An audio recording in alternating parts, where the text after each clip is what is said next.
The worst part was not the cold. It was the silence. The particular kind of silence that settles over a place after something irreversible has already happened, and the world simply hasn't bothered to tell you yet. Millie pressed her back against the exterior wall of the great hall, her fingers numb inside her woolen gloves, her breath rising in pale threads that dissolved into the gray morning air.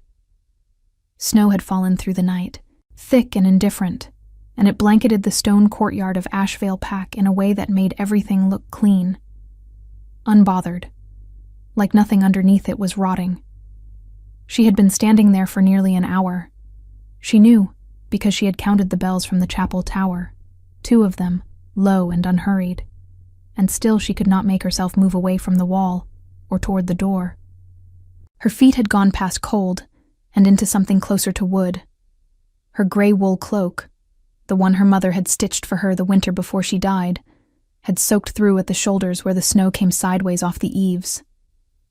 She should have gone inside. She didn't, because inside was where she would have to hear it said aloud. The voices had reached her here. Through the gap in the shutter, she'd noticed 3 days ago and never mentioned to anyone. She had been passing that first time, carrying a tray of herbs for the healer's stores, and she'd heard her name spoken in the tone that people use when they believe they are alone. She'd stopped. She hadn't meant to listen. But the body, sometimes, is smarter than pride. The Omega girl, Millie, she'll need to be gone before the first thaw. Her stepbrother Corvin's voice.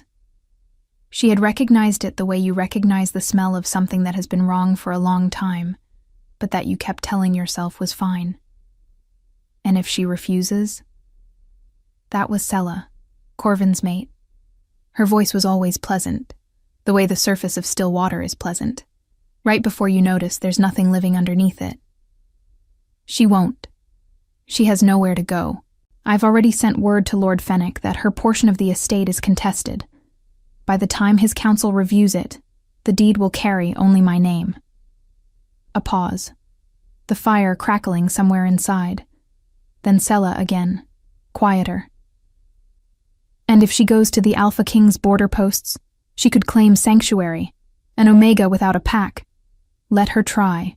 She has no wolf, no rank, no proof of lineage that isn't tied to documentation I now control. She'll freeze in a ditch before anyone with authority believes a word she says. That had been 3 days ago. Millie had spent those 3 days being careful. She had eaten at the common table with everyone else. She had helped the healer sort dried rosemary and chamomile into linen pouches. She had smiled when spoken to, and said little, and watched Corvin's eyes follow her with the patient satisfaction of a man who believes he has already won. And last night, while the first true blizzard of the season began to build beyond the mountains, she had gone to the records room. The documents were gone. Every deed her father had signed before his death. Every letter of inheritance. The small leather folio with the lunar pack seal that marked her as a daughter of Ashvale blood. Gone. The shelf was bare. Dust marked exactly where they had sat for 11 years. She had stood there for a long time, one candle in her hand, watching the flame not move. Then she had gone to her room, taken the gray cloak from its hook, the leather satchel from under the bed, and packed with the quiet efficiency of someone who understands that grief is a thing for later. Now, in the courtyard, in the snow, she made herself step away from the wall. She had no wolf. That was the truth Corvin had spoken, and it was the one that would hurt her most in the days ahead. Omegas without inner wolves existed. Rare, considered a mark of weakness, regarded by most packs the way a cracked beam is regarded in a house, noted, worked around, quietly waited upon to fail. Her wolf had simply never surfaced. Not at 16, not at 18, not at 22, which was her age now. The healers had given up explaining it. Her father had never mentioned it again after the first year, though he'd looked at her differently from then on, not cruelly, just with the particular sadness of a man recalibrating. She had learned to live in a world built for shifters without becoming one. She knew which herbs dulled a dominant's aggression. She knew how to move in rooms full of ranked wolves without triggering threat responses. She knew how to be invisible in plain sight, which was, she had come to understand, its own form of survival. The gate at the eastern edge of the courtyard was unguarded this early. The night watch had just rotated, and there was a 10-minute window between the old guard leaving and the new one arriving that Millie had observed and memorized over 2 careful mornings of watching from her window. She walked through it without running. Running, she knew, would draw attention. Running was what prey did. She walked steadily, her boots finding purchase in the new snow, her satchel across one shoulder, her braid tucked beneath the hood of her cloak. The forest beyond the eastern gate was dark and dense, pine and oak standing shoulder to shoulder like sentinels that had long since decided to ignore the affairs of the pack behind them. The cold here was a different kind of cold. Alive, moving, smelling of resin and ice and the particular mineral sharpness of stone in winter. Millie pulled her cloak tighter and kept moving. She had a direction. That was all she had. 3 weeks passed, a traveling wool merchant, one of the human traders who moved between pack territories with careful neutrality, had mentioned, while she'd helped him stable his horse, that the northernmost outpost of the Ironvale Kingdom sat 4 days' walk from Ashvale's eastern border. The AlphaKing's territory. Xander of Ironvale, he was called, though most people simply said the king and left it at that, in the tone people use when a name alone is enough to make a room go quiet. She did not know what she would find there. She did not know if an Omega without a wolf and without papers would be received or turned away or handed back to the pack she'd left. She did not know if Corvin had already sent riders ahead to poison the ground before she arrived. What she knew was this: the alternative was to go back.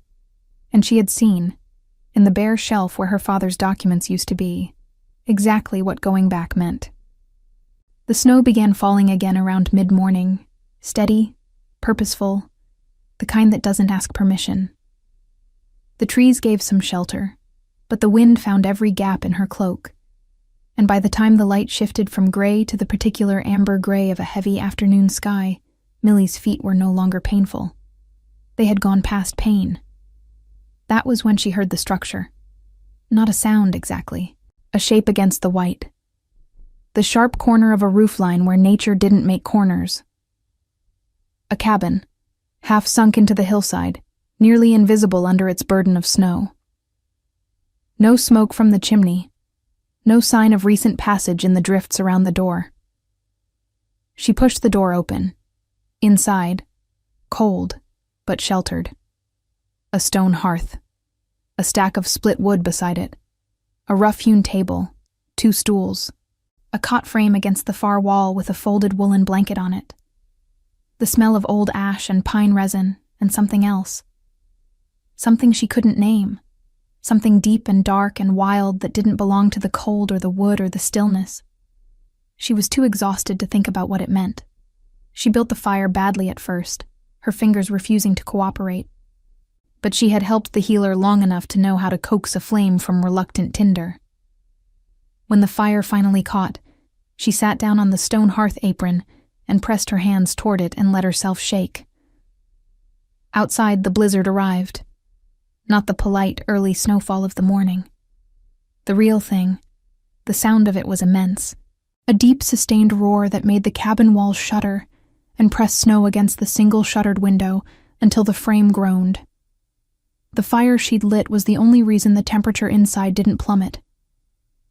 Millie pulled the folded blanket from the cot, wrapped it around herself, and fed the fire carefully, methodically, the way you do when you understand that the fire is the only thing standing between you and the end of everything. She did not let herself think about Corvin.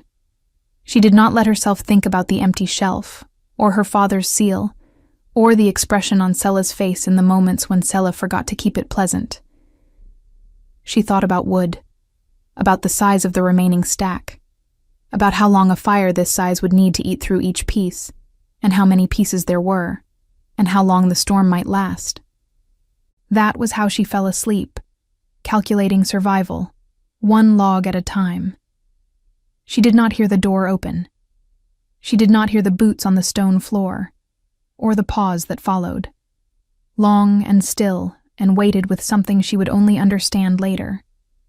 She did not hear the low sound that came from somewhere in the chest of whoever stood in the doorway, looking at the fire she had built in his hearth, and the girl sleeping beside it wrapped in his blanket.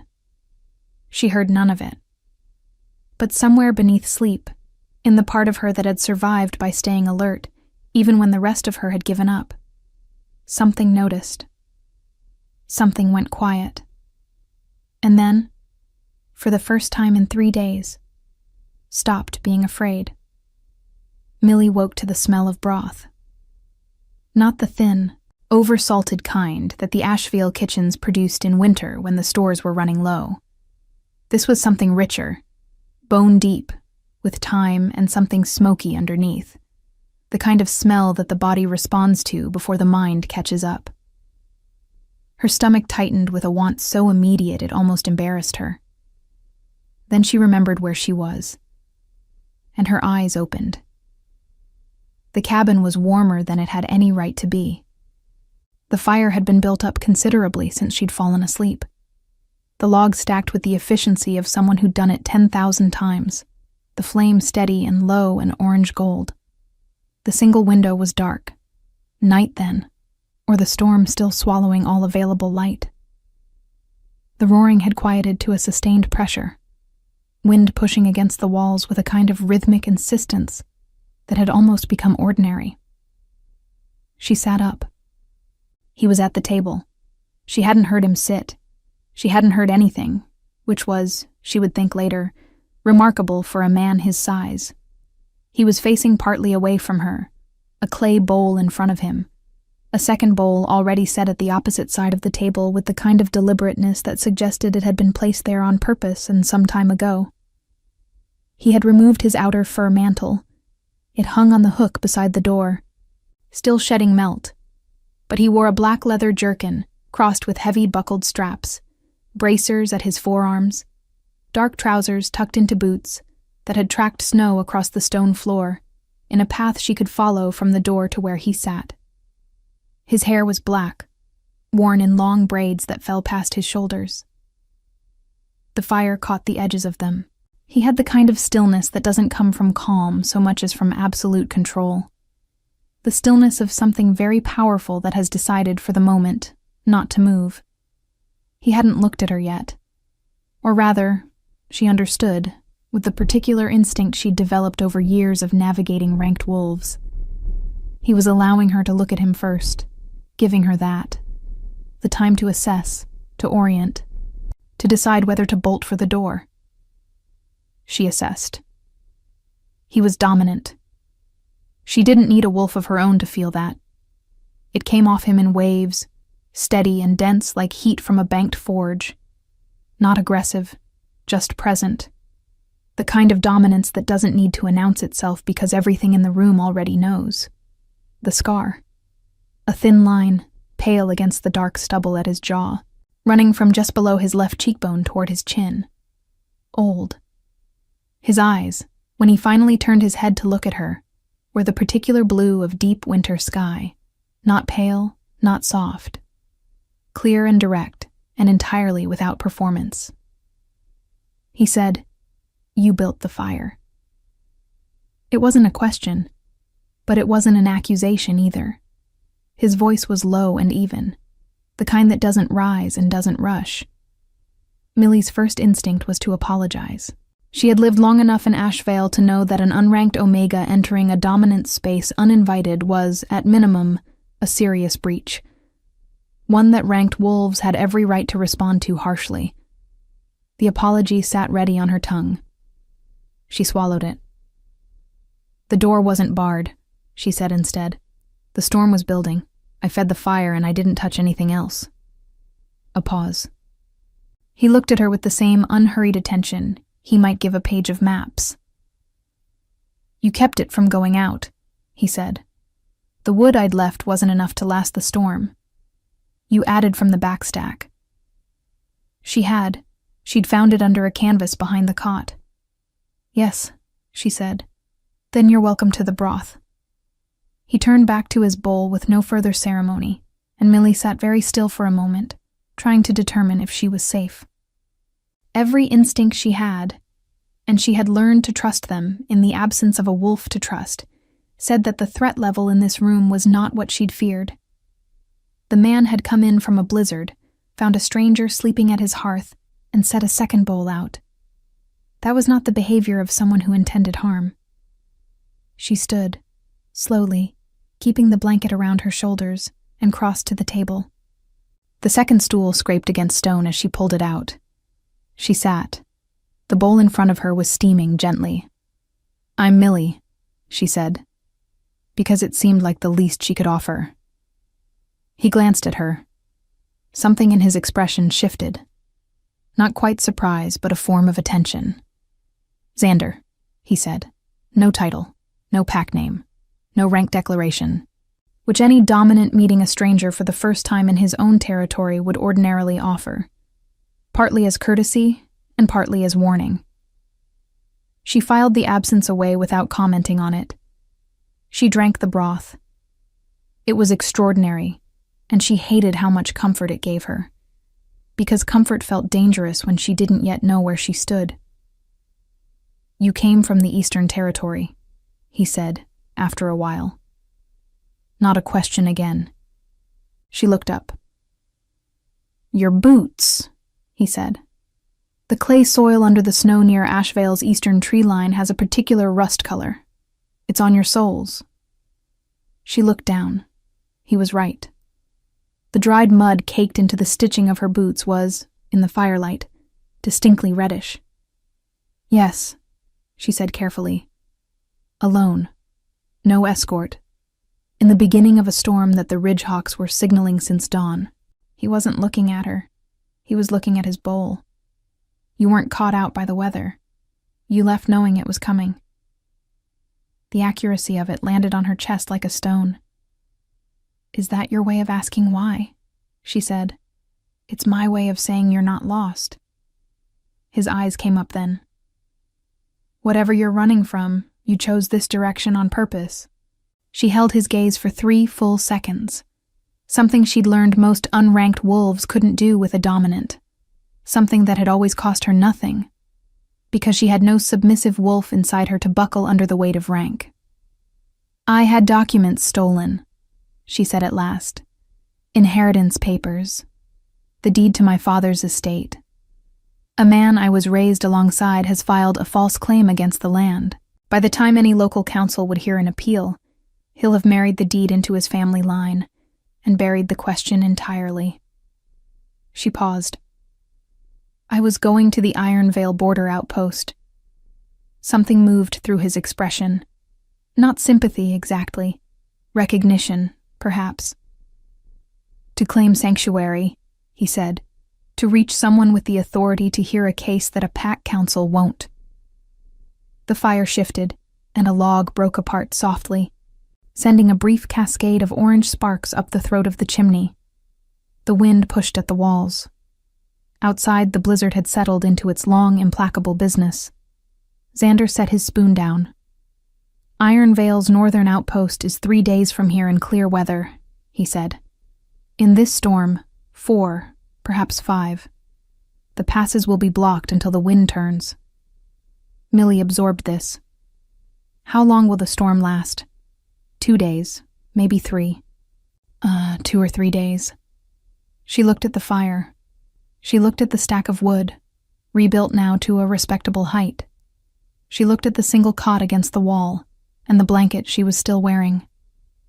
"I won't be a burden," she said quietly.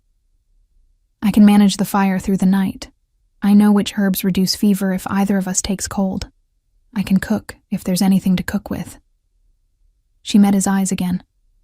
"I'm not asking for charity. I'm asking for a fair trade." He studied her for a long moment. "There are 2 children at the outpost," he said, and the way he said it was careful, weighted. "My brother's sons. I brought them north when Iron Vale's capital became unsafe. They've been in the care of a soldier's widow, but she took fever 3 days ago, and her sister came to take her south for tending. He paused. I went out this morning to ride for the garrison, to bring a guardwoman back to stay with the boys. The storm cut me off. Millie felt the shape of what he was describing settle into place in her mind. How old? She said. 7 and 4. And they're alone at the outpost now, with 2 guards at the gate and a cook who doesn't sleep in the main house.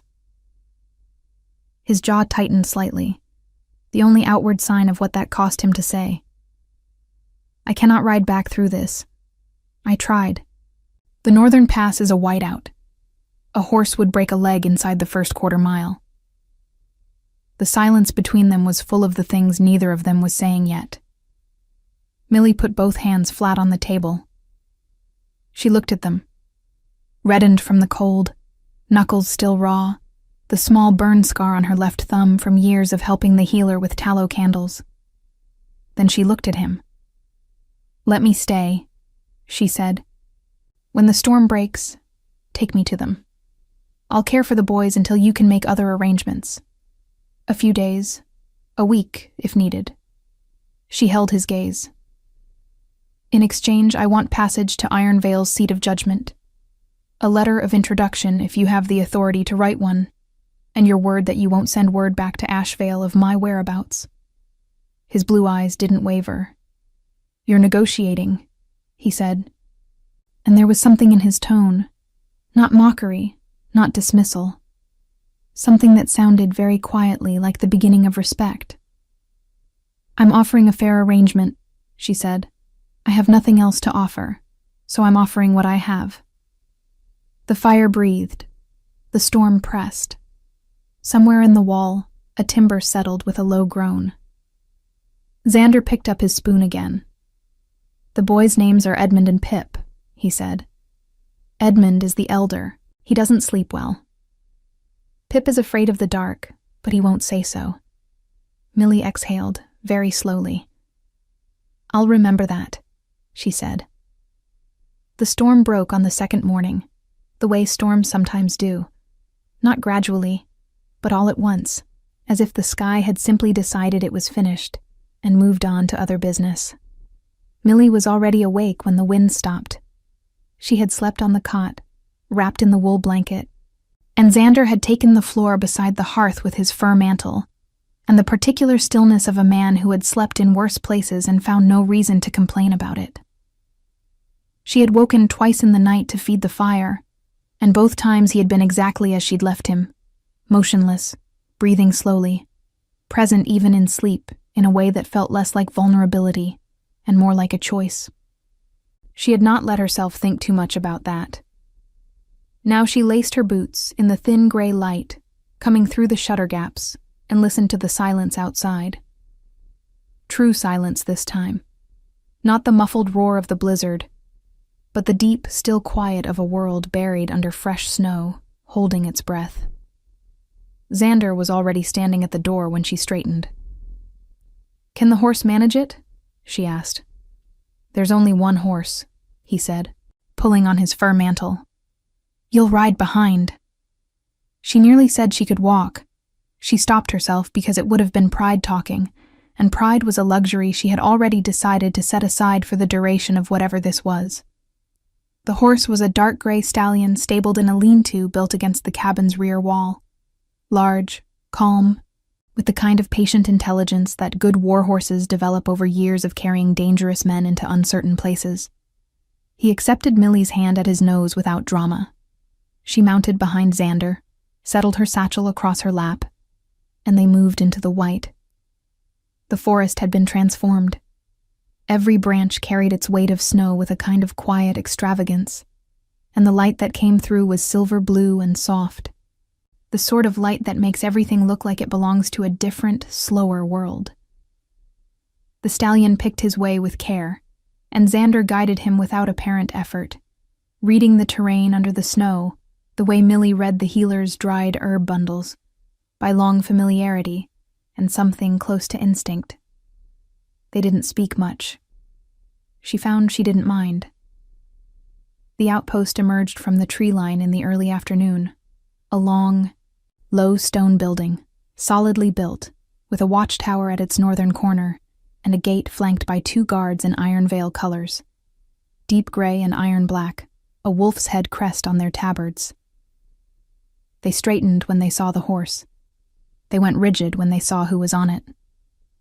One of them, young, broad-shouldered, with the look of someone trying very hard to maintain composure, took a step forward and pressed his fist to his chest. "My king," he said. Millie went very still. She did not move. She did not make a sound.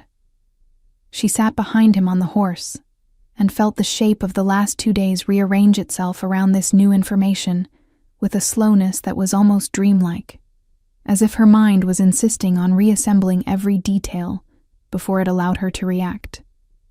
My king. Xander of Ironvale, the AlphaKing.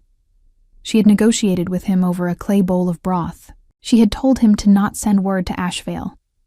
She had asked him for a letter of introduction, as though he were a minor border official who might or might not have the authority to write one. He swung down from the saddle and turned to help her dismount, and she took his offered hand because refusing it would have been absurd, and her legs were not entirely steady when she reached the ground. He noticed. She could tell by the slight adjustment of his grip, the way he didn't release her hand until she'd found her footing, but he said nothing about it. "The boys?"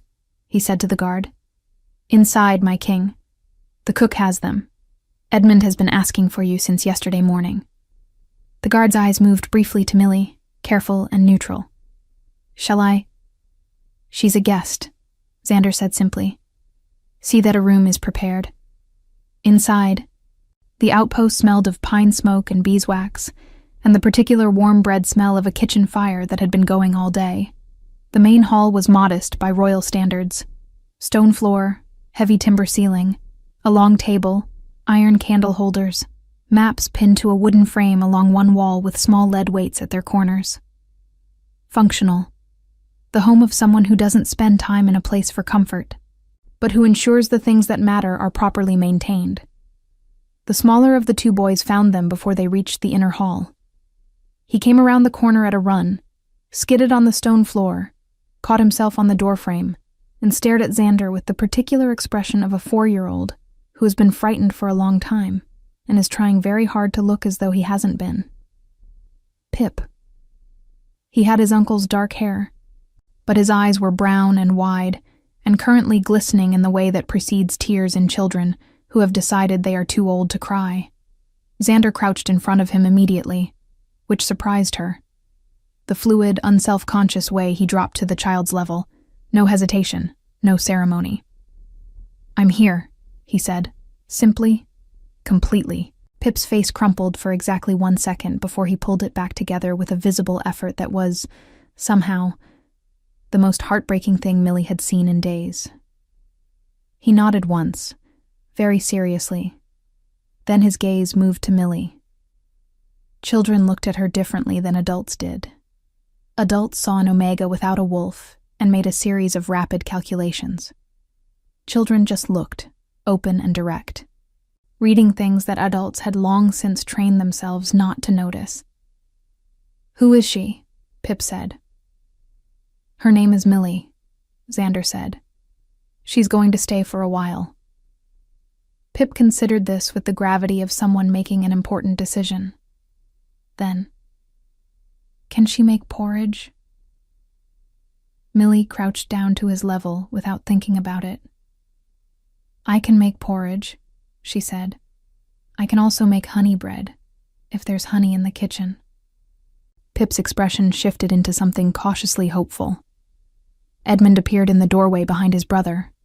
7 years old, taller, with a careful, watchful quality that sat oddly on a child's face. The look of someone who has recently learned that the world is less reliable than he'd been told, and has decided to pay closer attention from now on. He looked at Millie with Xander's kind of assessment. Steady, thorough, revealing nothing until he'd finished. "Are you a healer?" he asked.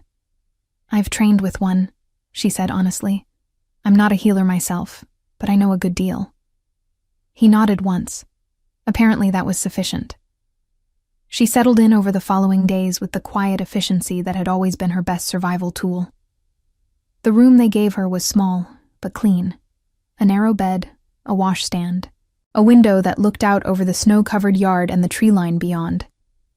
She found the kitchen stores and organized them without being asked, identified which herbs the outpost had and which were missing, and began making the meals that the cook, a taciturn older man named Baron, had been struggling to produce for two active children with specific preferences. Edmund liked his food plain and didn't trust sauces. Pip ate almost anything but refused, with impressive stubbornness, to eat anything gray. She learned these things by watching and asking and adjusting, the same way she'd learned everything that mattered. What she hadn't expected was how quickly the boys would adjust to her. By the third morning, Pip was appearing at the kitchen doorway before she'd even started the fire, dragging a woolen blanket and prepared to sit on the floor and watch her work with the focused attention of someone receiving extremely important information. Edmund came later, more formally, and sat at the kitchen table with a small book he pretended to read, while actually tracking her every movement. She didn't comment on it. She just made sure there was always something worth tracking. Xander watched from further away. He was in the outpost, but rarely idle. He spent hours at the map table, received 2 riders over those first days, sent sealed letters back with them. He ate with the boys at the long table in the evenings. He didn't seek her out, but he was never entirely absent from the edges of her awareness. She would turn from the hearth and find him in the doorway, or she would come into the hall and know, before she saw him, that he was already there. It wasn't threatening. That was the thing that confused her. She had spent years calibrating herself against dominant wolves, learning the microsignals of aggression, the shifts in posture that preceded a display, the way ranked males compressed the air in a room when they wanted something they hadn't decided how to ask for yet. She knew those signals the way she knew the smell of rain before it arrived. Xander produced none of them. On the 4th evening, after the boys had been settled, Pip with a candle left burning low on the ledge near his cot, Edmund with the particular rigid stillness of someone determined to prove he could sleep without trouble, she found Xander at the map table alone. She almost retreated. She was aware, constantly, of the renegotiation that needed to happen between them, the one where they both acknowledged that she had not known who he was, and that this changed everything about the terms she'd proposed over broth in a snowbound cabin. "You should have told me," she said from the doorway. He looked up. The candles on the table threw warm light across the maps, across the scar on his jaw. "I know," he said. No justification, no elaborate explanation, just the plain acknowledgement, offered without deflection. She stepped into the room. "My offer still stands," she said. "What I proposed was fair, regardless of your rank. I don't want it reinterpreted as something it wasn't. I wasn't trying to— Millie." Her name in his mouth, even said quietly, had a weight she wasn't prepared for. "I know what you were doing. You were surviving." He held her gaze. "I've sent a rider to the records keeper at Ironvale's seat. If your father registered the deed with the Kingdom's Central Archive at any point, and most Ashvale landholders did for tax purposes, there will be a copy." She stopped breathing for a moment. "That could take weeks to verify," she managed. "Yes," he said. "So the arrangement you proposed, your words, still stands. You stay, in exchange for passage and a letter of introduction, once we have something worth introducing you with." She looked at him for a long moment, at the steadiness of him, at the maps spread under his hands, at the quiet authority with which he occupied the room, and the complete absence of any indication that he found her ridiculous for having negotiated with a king over a bowl of bone broth. "Edmund had a nightmare last night," she said finally. "He didn't call out, but I heard him. He was trying to manage it alone." Something shifted in Xander's expression, not surprise. Something closer to pain, pressed down and held still. "He does that," he said quietly. "I know." She paused at the door. "I thought you should." She left him there, at the map table in the candlelight, with the knowledge of his nephew's loneliness and the particular stillness of a man who was learning something he wished he hadn't had to be told. The rider returned from Ironvale's seat on a Tuesday, 12 days after Xander had sent him. Millie was in the yard when the horse came through the gate. She had taken to walking the perimeter each morning, partly for the cold air, and partly because movement helped her think, and there was a great deal she needed to think about. She heard the hoofbeats and turned, and she watched Xander come out of the main building and take the sealed document from the rider's hand, with the calm of a man who has learned not to let expectation show on his face before he knows what he's holding. He broke the seal. Read. Then he looked up and found her eyes across the yard, and something in his expression told her everything before he said a word. She walked toward him. Her boots crunched through the snow crust. The cold was sharp and clear, the kind that makes the inside of your nose ache and turns every exhaled breath into a small white cloud. He held the document out to her. She read it standing in the yard, in the winter light, with her fingers going numb against the parchment. Her father, Lord Edwin of Ashvale, registered landholder under Ironvale's Eastern Territorial Charter, had indeed filed copies of the primary estate documents with the kingdom's central archive 7 years before his death. The deed, the lineage papers, the inheritance designation, written in his own hand and witnessed by 2 members of the regional council, naming his daughter Millicent as sole heir to Ashvale's eastern holdings. And one additional document she hadn't known existed, a letter, also filed with the archive, written in the last months of her father's illness, in which he stated clearly that Corvin of the secondary Ashvale line was granted no claim to the primary estate under any circumstances, and that any attempt to contest this inheritance through Pack Council should be referred immediately to Ironvale's seat of judgment. Her father had known. He had known what Corvin might attempt, and he had quietly built a wall around her before he died, in the only language that would hold. Kingdom law, archived beyond any Pack's reach. She had not known. He had not told her. She had spent 11 years in that house, managing, surviving, calibrating herself against Corvin's growing confidence, and all along her father had left her a locked door and simply not given her the key. She didn't know whether to feel protected or furious or devastated. She felt all 3 in rapid succession, standing in the snow with the parchment shaking slightly in her hands. "Millie," Xander's voice. She looked up. "Come inside," he said, with the same tone he used with the boys when they'd pushed past the point where being outside was doing them any good.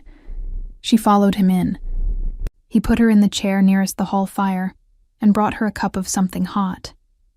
Not broth this time, but a spiced tea that Baron apparently knew how to make and produced only on significant occasions, judging by the way he disappeared tactfully into the kitchen after setting it in front of her. She wrapped both hands around the cup and looked at the fire, and let the information settle. "He'll contest it," she said after a while. "Corvin, when the archive ruling is issued, he'll claim the copies are fraudulent, or that my father was not of sound mind. He'll find something." "He can try," Xander said. He was sitting across from her, elbows on his knees, giving her his full attention in the unhurried way she'd come to recognize as simply how he listened. An archive filing witnessed by council members and cross-referenced with the estate's tax records is not easily dismissed. And the letter of intention your father included is explicit. Corvin would be challenging a dead lord's written word against a kingdom archive. He paused. That is a challenge he will lose. He won't accept losing quietly. No, Xander agreed. He won't. She appreciated that he didn't soften it. What he will do, Xander continued, is move quickly, before the ruling can be officially delivered to Ashvale Pack. If he knows a writer came here, he may already suspect the archive has been contacted. He'll try to consolidate what he can before the legal ground disappears under him. His jaw tightened slightly. Which means the people loyal to your father, any servants, any pack members who knew him, may be in a difficult position in the coming weeks. Millie set down the cup. There's a woman, she said. Nora. She was my father's head of household for 20 years. She knew where everything was. She helped him, probably. She might have known about the archive filing.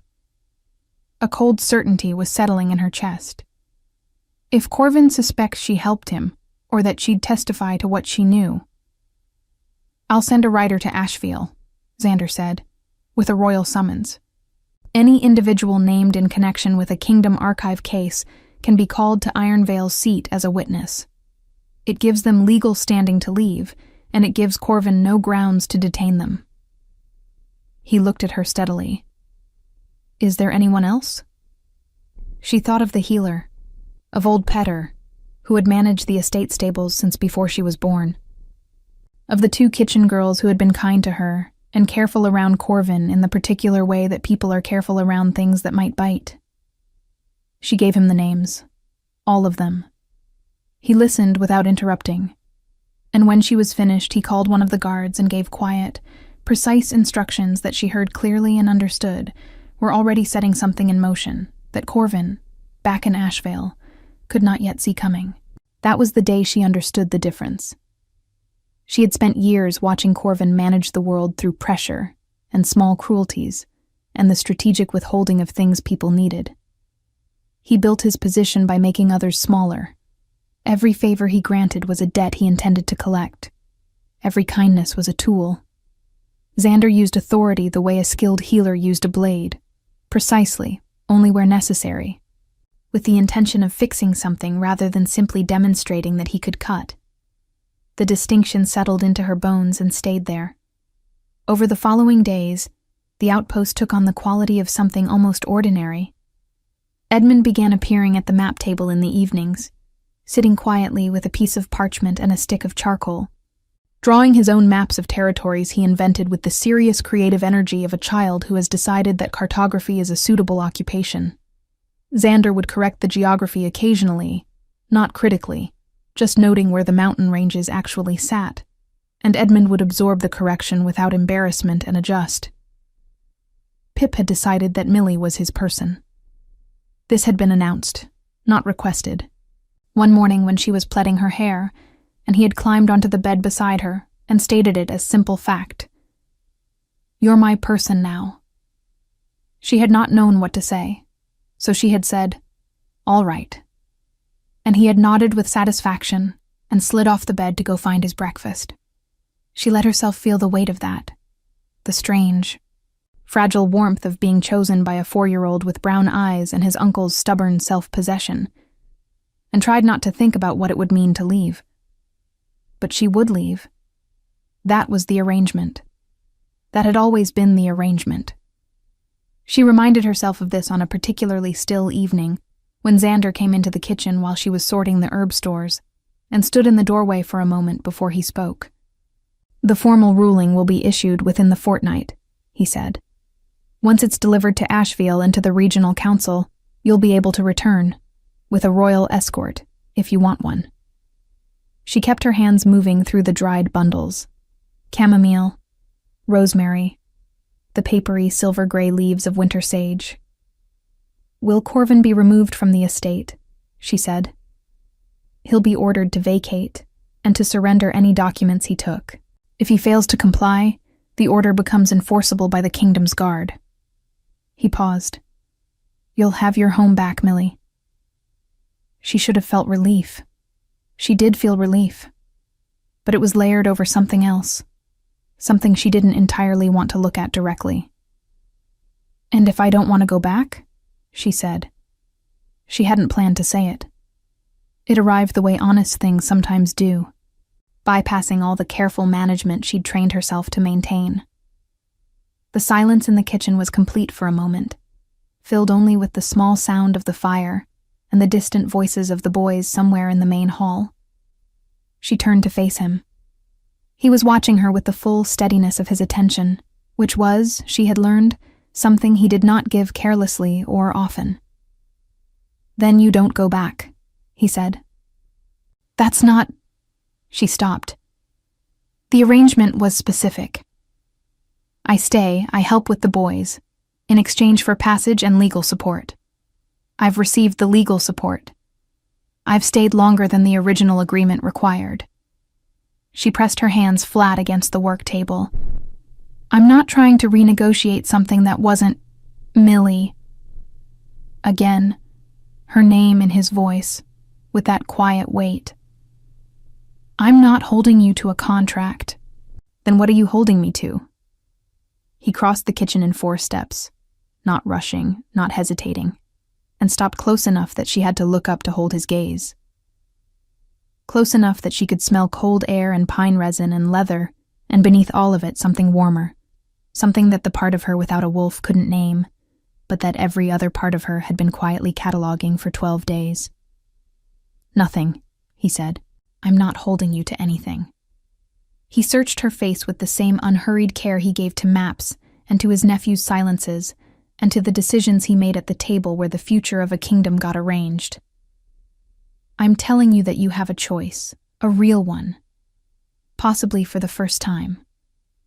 She had no answer to that. He didn't wait for one. He stepped back, giving her space without retreating entirely.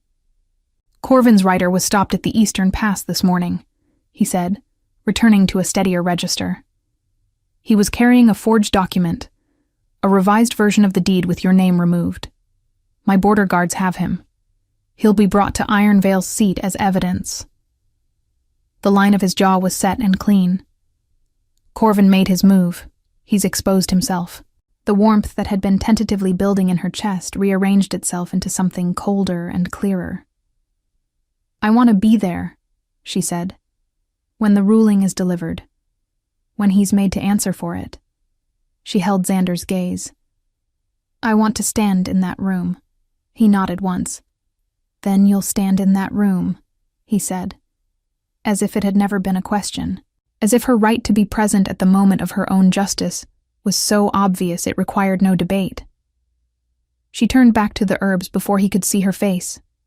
She heard him leave. She heard his boots on the stone corridor, the particular rhythm of them, steady, even, unhurried. She pressed both hands flat on the work table and breathed. Outside, in the hall, Pip's voice rose in a complaint about Edmund taking the better candle, and Edmund's voice responded with calm, infuriating logic. And somewhere in the middle of all of it, she heard Xander's low voice settle the dispute with 3 words she couldn't make out. Followed by silence. Followed by the sound of both boys apparently accepting the verdict without further argument. She closed her eyes. "This is not yours," she told herself. But the feeling didn't listen. Iron Vale's seat of judgment was everything Ashvale was not. Where Ashvale's great hall had been built to impress through accumulated darkness, heavy tapestries, low ceilings, torchlight designed to make the Alpha at the head of the table look larger than everything else. Iron Vale's judgment chamber was built for clarity. High stone walls, tall windows that let in the full gray light of a winter afternoon.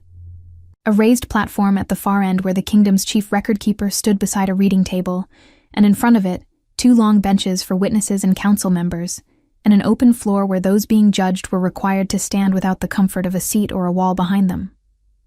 Corvin looked smaller here than he ever had at Ashvale. Millie noticed that first, before the formal proceedings began, before the record-keeper called the session to order, before Corvin's gaze found her across the chamber and went very still. He looked smaller. The confidence that had always occupied the space around him like a second body had contracted, pressed inward by the weight of a room that was not his, before a authority that owed him nothing. She stood to the left of the chamber, behind the witness rail, in a gown that one of the household women at Iron Vale's garrison had lent her. Deep blue wool, simply cut, with a belt of brown leather at her waist. Her blonde hair was braided back, as always. She had asked for nothing elaborate. She had only asked to look like herself. Xander stood at the front of the chamber, to the right of the platform, in the dark formal attire of his rank, black tunic beneath a charcoal wool mantle edged in iron-gray fur, the wolf-head crest of iron veil at his shoulder. He did not look at Corvin with anger. He looked at him with the particular quality of attention a man gives to something he has already assessed and found wanting, and has now simply come to conclude. The proceedings were not long. Kingdom law, unlike pack politics, did not leave much room for the kind of maneuvering that Corvin had built his life around. The archive copies of her father's documents were presented and verified by the record keeper. The forged deed, the one Corvin's rider had been carrying when the border guards stopped him, was presented alongside it.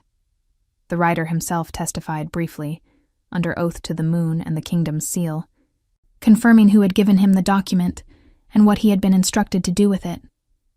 Corvin attempted twice to reframe the narrative. The first time, he suggested the archive copies might have been filed in error, that her father's intentions had been verbally revised before his death. The record keeper responded by reading aloud the letter of intention, the one her father had written in the last months of his illness, in which he had anticipated exactly this argument and addressed it with a precision that made the chamber go very quiet. The second time, Corvin looked directly at Millie and said, with the practiced reasonableness she had watched him deploy her entire life, that surely a private arrangement could be reached, that surely there was no need for this level of formality between family. She held his gaze. She did not look away. She did not soften. She did not offer him the exit that his eyes were asking for. He had called her wolfless. He had called her inadequate. He had stood in a room she was not supposed to know about and calculated how quickly she would disappear into a ditch, and he had been wrong about all of it, and she let him see, very clearly, that she knew it.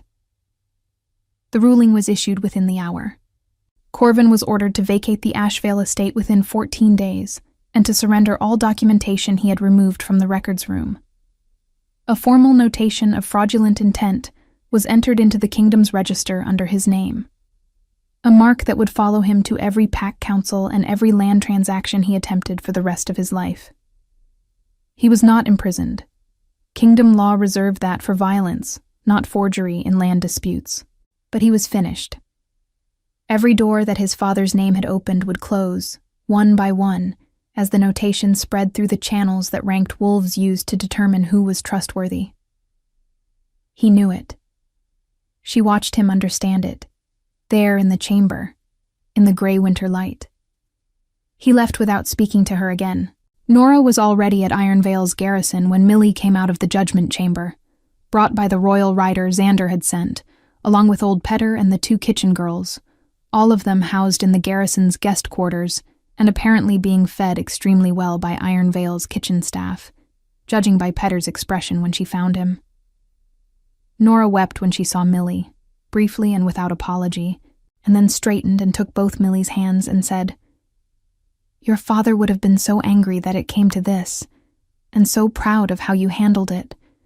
And Millie had to press her lips together very hard for a moment and look at the ceiling. "He knew," Millie said when she trusted her voice. "About Corvin. He filed everything." "Of course he knew," Nora said, with the mild exasperation of someone confirming information she'd considered obvious for years. "He told me, the winter before he died. He said you were stronger than anyone had given you credit for, and that when the time came, the law would say so clearly." She squeezed Millie's hands. He was right. Millie thought about her father, his quietness, his sadness after her wolf failed to surface, the way he'd looked at her differently from then on. She had always read that difference as disappointment. She understood now, standing in a garrison corridor in Iron Vale with Nora's warm hands around hers, that she had been wrong. It hadn't been disappointment. It had been worry. The particular helpless worry of a parent who can see the shape of the world his child will have to navigate, and knows he won't always be there to stand beside her. He had done what he could. He had built the wall before he left. She let herself feel that, fully, without managing it, for the first time. She found Xander in the garrison's library that evening. It was a proper library. Floor-to-ceiling shelves, The smell of old parchment and beeswax candles, and the faint sweetness of cedar used to protect the older volumes from damp. Edmund would have loved it. She made a mental note to bring him here before they left. Xander was standing at a tall window, looking out at the courtyard below, where the last of the day's light was turning the snow amber. He heard her come in. She knew he had, because nothing about him didn't notice things. But he waited until she crossed the room and stood beside him before he spoke. "It's done," she said. "Yes." She looked out at the courtyard. 2 guards were crossing it below, their breath rising in the cold. A torch flared at the gate. "I owe you more than I can repay," she said. "You don't owe me anything." His voice was low and even. "I told you, this wasn't a debt." "Then what was it?" He turned from the window to look at her. In the candlelight of the library, his eyes were very blue and very direct, and he looked at her the way he always looked at her, as if she were worth the full weight of his attention, and as if he had decided this a long time ago and had no intention of revising it. "You walked into a blizzard alone," he said, "with nothing but a gray cloak and enough intelligence to find shelter and enough courage to negotiate from a position of nothing." A pause. "You kept my fire from going out. You learned my nephew's nightmares and their preferences and their silences. And you treated all of it with more care than most people who've known them their whole lives." He held her gaze. "I didn't help you because you owed me something. I helped you because you deserved to have someone help you. And because—" He stopped. She waited. "Because my wolf knew what you were to me," he said quietly. "From the moment I came through that door and found you sleeping at my hearth." The library was very still. She had known, somewhere below the careful management of the past weeks, that this was the shape of it. She had felt it in the way his presence registered in a room before she saw him. She had felt it in the way the space between them had its own specific weight. She had not let herself name it, because the last time she had trusted the direction, something was pulling her. She had been standing in an empty records room staring at a bare shelf. "I don't have a wolf," she said. "I've never felt a bond. I don't know if I—" "I know," he said. "And it doesn't matter." He said it without hesitation, without qualification. "The bond is there or it isn't, and it has nothing to do with whether your wolf surfaced. You are not less because of that. You never were." She pressed her lips together. She looked at the window. "Pip told me this morning that I'm not allowed to leave," she said after a moment.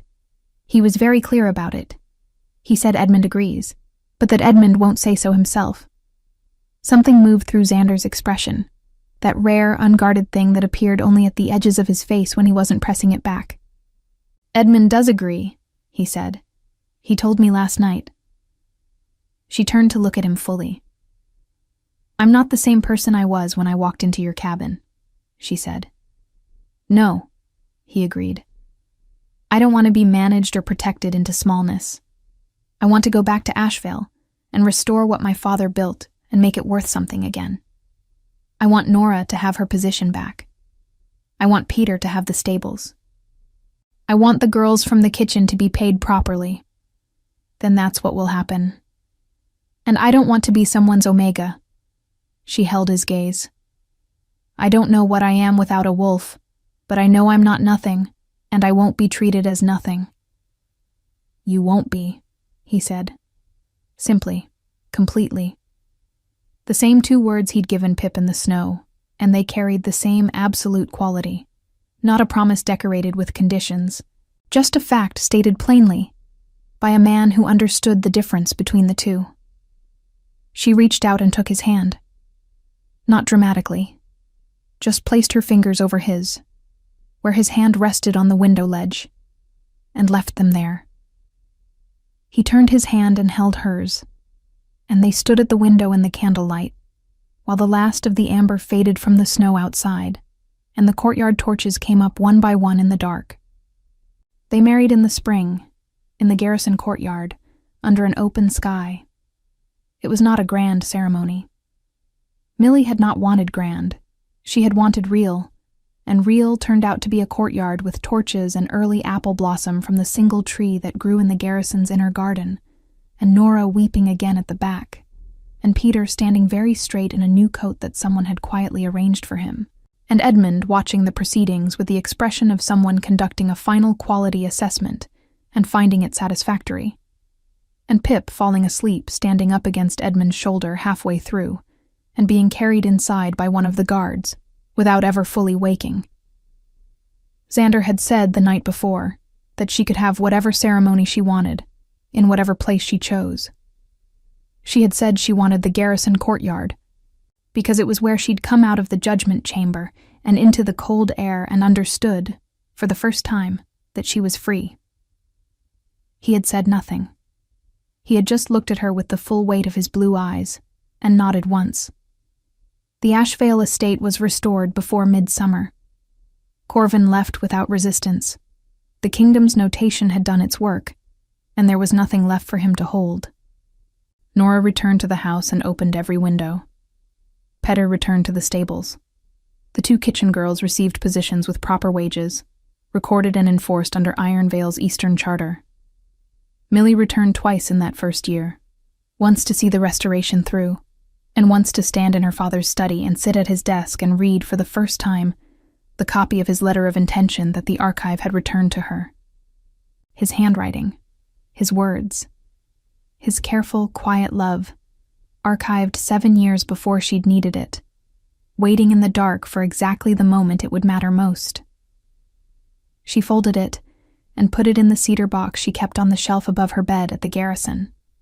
Edmund grew into someone steady and serious, and occasionally surprising, with a dry wit that emerged in unexpected moments, and a gift for strategy that Xander began, carefully, to teach. Pip grew into someone loud and warm, and absolutely certain of his place in the world. A certainty he appeared to have decided was permanent on the morning he'd climbed onto a bed and announced that Millie was his person. He had been right. She was.